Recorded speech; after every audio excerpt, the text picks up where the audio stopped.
بسم اللہ الرحمن الرحیم الحمد للہ وکفا والصلاة والسلام علی رسولہ المصطفیٰ اما بعد حرمت الفعل وترتب الاحکام وحرمت الفعل لا تنافی ترتب الاحکام كطلاق الحائض والوضوء بالمیاہ المکشوبۃ والاصطیاد بقوس مکشوبۃ والذبح بسکین مکشوبۃ والصلاة فی الارض المکشوبۃ والبيع في وقت النداء فإنه يترتب الحكم على هذه التصرفات مع اشتمالها على الحرمة۔ یہاں صاحب اصول الشاشی رحمۃ اللہ علیہ ایک اعتراض کا جواب دے رہے ہیں۔ اعتراض یہ ہوتا ہے کہ جب حالت حیض میں وطی حرام ہے، اللہ تبارک و تعالیٰ نے اس کی حرمت قرآن کے اندر بیان کی ہے۔ وَيَسْأَلُونَكَ عَنِ الْمَحِيضِ قُلْ هُوَ أَذًى فَاعْتَزِلُوا النِّسَاءَ فِي الْمَحِيضِ وَلَا تَقْرَبُوهُنَّ حَتَّى يَطْهُرْنَ۔ یہ لوگ آپ سے پوچھتے ہیں حیض کے بارے میں، اے نبی جی آپ کہہ دو کہ یہ حیض ایک گندی چیز ہے، اس لیے اپنی عورتوں سے حالت حیض میں الگ رہو، اور جب تک یہ عورتیں پاک نہ ہو جائیں ان سے قربت اختیار مت کرو۔ جب حالت حیض کے اندر وطی کرنا حرام ہے تو احکام شرعیہ اس سے ثابت کس طرح ہو سکتے؟ ہم نے کتنے سب احکام شرعیہ گزشتہ کل ثابت کیے کہ اگر کوئی آدمی بیوی سے حالت حیض میں وطی کر لیتا ہے تو صفت احسان کا ثبوت ہو جاتا ہے، اس پر کامل مہر کی ادائیگی واجب ہو جاتی ہے اگر مہر متعین ہو، ورنہ اگر متعین نہ ہو تو مہر مثل اس پر آتا ہے۔ عدت کا حکم ثابت ہوتا ہے، نفقے کا حکم ثابت ہوتا ہے، حلالے کا حکم ثابت ہوتا ہے۔ خلاصہ کلام یہ ہے کہ جب حالت حیض میں وطی کرنا حرام ہے تو احکام شرعیہ اس سے ثابت کس طرح ہوتے ہیں، جبکہ شرعی احکام تو اللہ تبارک و تعالیٰ کی نعمت ہے۔ وَأَمَّا بِنِعْمَةِ رَبِّكَ فَحَدِّثْ کے اندر بہت سے مفسر حضرات یہ کہتے ہیں کہ جس نعمت کے اظہار کا اللہ کے نبی صلی اللہ علیہ وسلم کو حکم دیا جا رہا ہے وہ شریعت کے احکام ہے کہ آپ اسے لوگوں کے سامنے بیان کریں۔ اللہ نے جس نعمت سے آپ کو نوازا ہے آپ لوگوں کے سامنے اس کا چرچا کریں، شرعی احکام لوگوں تک پہنچائیں۔ تو شرعی احکام تو نعمت ہے، اور کیا نعمت فعل حرام سے حاصل کی جا سکتی ہے؟ آدمی حرام کام کرے، اللہ تبارک و تعالیٰ کی نافرمانی کرے تو نافرمانی کرنے کے نتیجے میں کیا کوئی نعمت ثابت ہو سکتی ہے؟ نہیں، نعمت فعل محظور کے پیچھے نہیں ہوتی۔ اچھا کوئی کام کرتا ہے تو پھر آدمی کو نعمت ملتی ہے۔ تو اشکال یہ ہوتا ہے کہ جب حالت حیض میں وطی حرام ہے تو احکام شرعیہ کس طرح ثابت ہوتے ہیں؟ شرعی احکام تو ایک نعمت ہے جو فعل حرام اور معصیت سے حاصل نہیں ہو سکتے، تو حالت حیض میں وطی کے حرام ہونے کے باوجود احکام شرعیہ کا ثبوت اس سے ہو کس طرح رہا ہے؟ چہ نسبت خاک را با عالم پاک، مٹی کو کیا نسبت ایک پاک جہاں کے ساتھ ہے؟ تو یہاں اس عبارت کے اندر صاحب اصول الشاشی نے اس اشکال کے جواب پر فوکس ڈالا ہے۔ صاحب اصول الشاشی یہ کہتے ہیں کہ حالت حیض میں وطی کرنا اگرچہ حرام ہے لیکن پھر بھی احکام کے ترتب کے منافی یہ نہیں ہے، یعنی اگرچہ احکام شرعیہ یہ نعمت ہے لیکن یہ ضروری نہیں کہ فعل حرام اور معصیت سے نعمت حاصل نہ ہو، بلکہ فعل حرام سے بھی نعمت کا حصول ہو سکتا ہے۔ احناف کے یہاں فعل حرام اور ممنوع کام سے بھی نعمت کا حصول ہو سکتا ہے۔ اللہ تبارک و تعالیٰ بڑا رحیم ہے، بڑا حکمت والا ہے۔ اللہ تبارک و تعالیٰ پر کوئی چیز واجب اور ضروری نہیں، اللہ جو چاہے کر سکتا ہے، اس لیے اللہ تبارک و تعالیٰ فعل حرام کے بعد بھی نعمت سے نواز سکتا ہے۔ تو خلاصہ کلام یہ ہے کہ حالت حیض میں وطی کرنا اگرچہ حرام ہے، لیکن پھر بھی احکام شرعیہ کا ثبوت اس سے ہوگا۔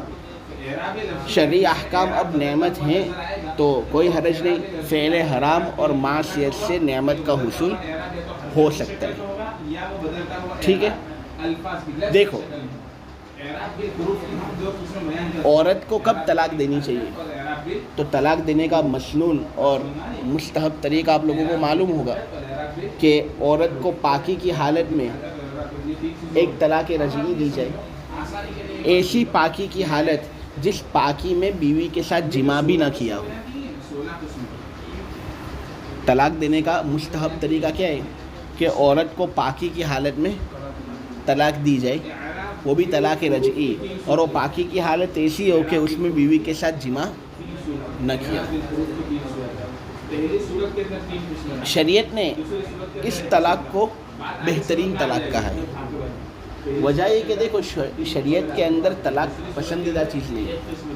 حلال چیزوں میں اگر سب سے زیادہ قابل نفرت چیز اللہ کے یہاں پر کوئی شے ہو تو وہ ہے طلاق، کیونکہ میاں بیوی اس میں الگ ہو جاتے ہیں، میاں کے دل کے اندر بیوی کے لیے کینہ پیدا ہو جاتا ہے، اور بیوی کے دل میں میاں کے متعلق کچھ کینہ پیدا ہو جاتا ہے۔ پھر ان تک یہ محدود نہیں رہتا، بلکہ یہ جو بغض کینہ وغیرہ ہے یہ نسلوں تک چلتا ہے، گھر والوں تک بھی متعدی ہوتا ہے۔ بیوی کے گھر والے شوہر کے گھر والوں سے نفرت کرتے ہیں، شوہر کے گھر والے بیوی کے گھر والوں سے نفرت شروع کر دیتے ہیں، بچہ اگر ہو تو بچہ ہٹوا جاتا ہے۔ تو طلاق کوئی پسندیدہ چیز نہیں، تو شریعت نے توڑنے کے بجائے جوڑنے پر بڑا اہتمام ڈالا ہے۔ اسی لیے شریعت نے طلاق دینے کا جو طریقہ ہمارے سامنے پیش کیا ہے وہ ایسا پیش کیا ہے جس کے اندر رجوع ہو سکے اور رجوع کا امکان ہو۔ تو طلاق رجعی دیں گے تو رجوع ہو سکتا ہے، ورنہ اگر طلاق رجعی نہیں دیں گے بلکہ طلاق بائن دیں گے تو رجوع کہاں سے ہو سکتا ہے؟ تو اس سے طلاق رجعی کا حکم دیا گیا تاکہ رجوع ہو سکے۔ پھر کہا کہ پاکی کی حالت میں طلاق دی جائے، پاکی کی حالت میں طلاق دی جائے، اور وہ بھی ایسی پاکی کہ جس پاکی میں بیوی کے ساتھ جماع نہ کیا، اس لیے کہ اگر پاکی کے اندر بیوی کے ساتھ جماع کر لیا نے پھر اس کو طلاق دے دی تو ہو سکتا ہے کہ وہ طلاق دے رہا ہے اس لیے کیونکہ اس کی خواہش کم ہو گئی ہے، کیونکہ بیوی کے ساتھ ایک مرتبہ جب جماع کر لیا جاتا ہے تو پھر خواہش بیوی کے متعلق کم ہو جاتی ہے۔ اب بیوی کے متعلق خواہش جب کم ہو جاتی ہے تو ہو سکتا ہے کہ اس کم رغبتی کے زمانے کے اندر اس نے بیوی کو طلاق دے دی ہو، حالانکہ طلاق دینا وہ چاہتا نہ ہو۔ تو اس لیے یہ کہا کہ پاکی کی حالت میں طلاق دو، اور ایسی پاکی کی حالت میں طلاق دو جس میں جماع نہ ہوا ہو بیوی کے ساتھ، کیونکہ بیوی کے ساتھ جب جماع نہیں ہوگا تو رغبت کامل ہوگی۔ اب اگر اس کامل رغبت کے باوجود بھی وہ طلاق دے رہا ہے تو اس کا مطلب یہ ہے کہ واقعتاً طلاق دینے کے اندر کوئی وزن ہے، وہ طلاق دے رہا ہے کیونکہ اس کو طلاق کی ضرورت ہے، کم رغبتی کی وجہ سے طلاق نہیں دے رہا وہ، اس سے یہ وقت پسند کیا گیا، ٹھیک ہے۔ اور پاکی کا وقت پسند کیا گیا کہ پاکی کی حالت میں طلاق دو، حیض کی حالت میں اور ماہواری کی حالت میں طلاق دینا بدعت ہے، شریعت کے اندر یہ پسندیدہ نہیں۔ بخاری اور مسلم کے اندر حضرت عبداللہ ابن عمر رضی اللہ تعالی عنہما کی روایت ہے کہ ایک مرتبہ حضرت عبداللہ ابن عمر نے اپنی بیوی کو حالت حیض میں طلاق دے دی تھی، حیض کی حالت میں طلاق دے دی تھی۔ تو حضرت عبداللہ ابن عمر کے والد صاحب حضرت عمر رضی اللہ تعالی عنہ نے اس کے بارے میں اللہ کے رسول صلی اللہ علیہ وسلم سے پوچھا، دریافت کیا کہ اس نے حالت حیض میں اپنی بیوی کو طلاق دی ہے، تو اللہ کے رسول صلی اللہ علیہ وسلم نے اس کو برقرار نہیں رکھا، بلکہ حضور نے یہ کہا کہ ابن عمر سے یہ کہو کہ وہ رجوع کر لے اور عورت کو اپنے پاس رکھے یہاں تک کہ وہ حیض سے پاک ہو جائے، پھر دوبارہ اسے حیض آئے اور وہ جب اس سے بھی پاک ہو جائے نہیں تو اس طہر کے زمانے میں اگر وہ چاہے تو اسے اپنے نکاح کے اندر رکھ سکتا ہے، اور اگر چاہے تو اس طہر کے زمانے میں وہ اپنی بیوی کو وطی سے پہلے طلاق دے سکتا ہے۔ دیکھو یہاں اللہ کے نبی صلی اللہ علیہ وسلم نے طہر کے اندر طلاق دینے کی تعلیم دی نے، اور یہ کہا نے کہ ایسے طہر میں طلاق دو جس میں بیوی کے ساتھ وطی نہ ہو، اور حضرت عبداللہ ابن عمر حالت حیض میں طلاق دے چکے تھے، تو اللہ کے نبی صلی اللہ علیہ وسلم نے رجوع کرنے کے لیے کہا۔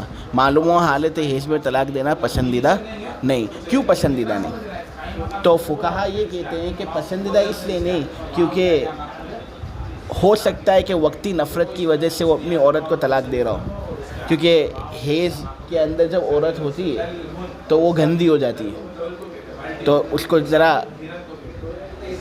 گندگی محسوس ہو رہی ہو، وہ چر رہا ہو، وقتی نفرت کی بنا پر عورت کو اس نے طلاق دے دی ہو، حالانکہ اس کو بیوی سے کچھ مطلقاً نفرت نہ ہو، ایک وقتی نفرت ہے، اس وجہ سے طلاق دے دی، اس لیے اس زمانے کے اندر طلاق دینے سے منع کیا گیا۔ نہیں، اگر ہم اس زمانے کے اندر طلاق عورت کو دیتے ہیں تو عورت پر ایک طرح سے بہت زیادہ لمبی عدت کرنا پایا جاتا ہے نا، عورت کے لیے ایک لمبی عدت ہو جاتی ہے، عورت کو خواہ تکلیف دینا ہے، 3 حیض تو اس کی عدت ہوتی ہی ہے۔ اگر ہم حیض کے اندر طلاق دیں گے تو ظاہر سی بات ہے کہ جس حیض کے اندر طلاق دی گئی اس کا تو اعتبار ہوگا نہیں۔ فتاوی ہندیہ کے اندر اس بات کی صراحت ہے، اور حضرت مفتی تقی عثمانی صاحب کے بھی فتاوی میں یہ بات ہے کہ جس حیض کے اندر عورت کو طلاق دی اس حیض کا اعتبار نہیں ہوگا۔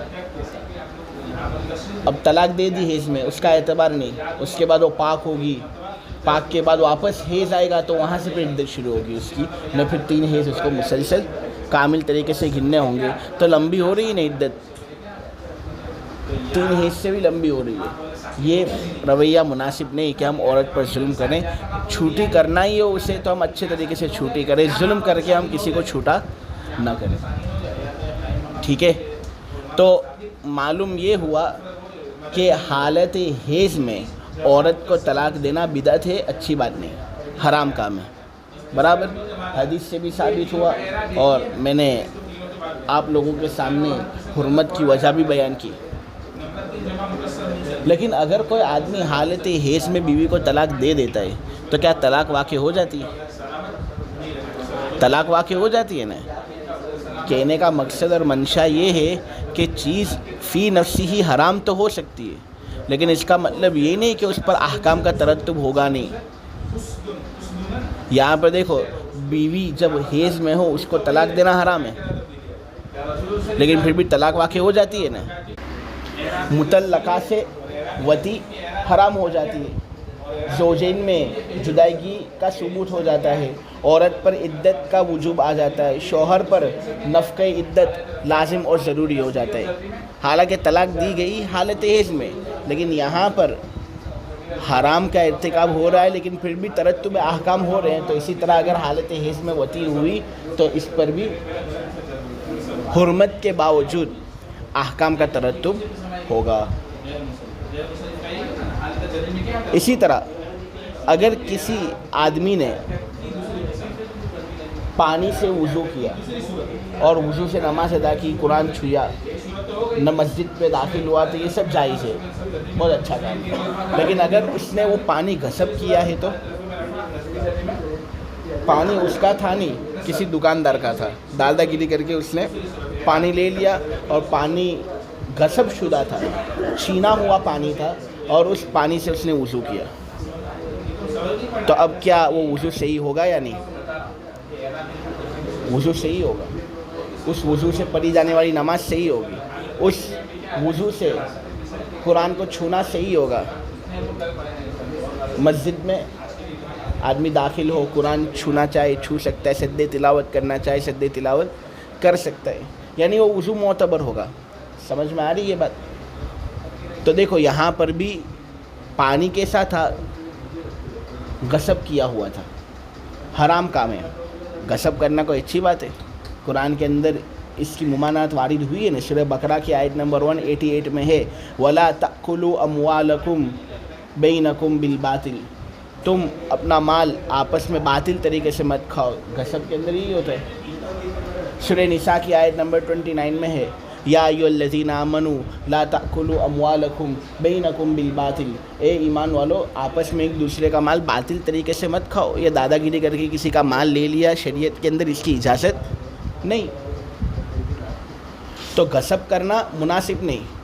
لیکن آدمی نے پانی غصب کیا، دادا گیریاں کر کے پانی لیا اور وضو کر لیا. اب اگرچہ حرام کام کر رہا ہے لیکن کیا یہ ترتب احکام کے منافی ہے؟ نہیں، احکام مرتب ہو رہے ہیں، وضو بھی صحیح ہو رہا ہے، اس سے نماز جو پڑھی جا رہی ہے وہ بھی صحیح ہے، قرآن چھونا بھی صحیح ہے. ٹھیک ہے، معلوم ہوا فعل کا حرام ہونا ترتب احکام کے منافی نہیں.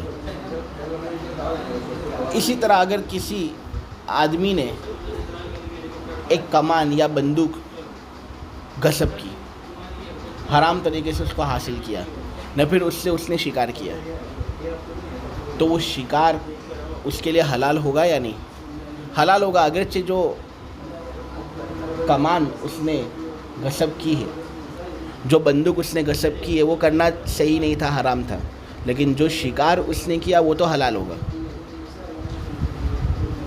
کسی آدمی نے چھری غصب کر لی، نے چھری غصب کر کے جانور کو ذبح کر لیا، تو ذبیحہ حلال ہوگا؟ حلال ہوگا.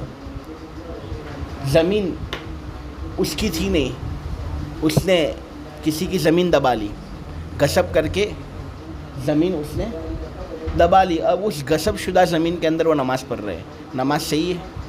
صحیح ہے. اب دیکھو یہاں پر یہ سب کام ممنوع ہے، غصب کرنا کہاں سے جائز ہے، لیکن پھر بھی احکام مرتب ہو رہے ہیں. نماز بھی صحیح ہو رہی ہے، شکار بھی حلال ہو رہا ہے، ذبیحہ بھی حلال ہو رہا ہے. معلوم ہوا کسی کام کا حرام ہونا ترتب احکام کے منافی نہیں.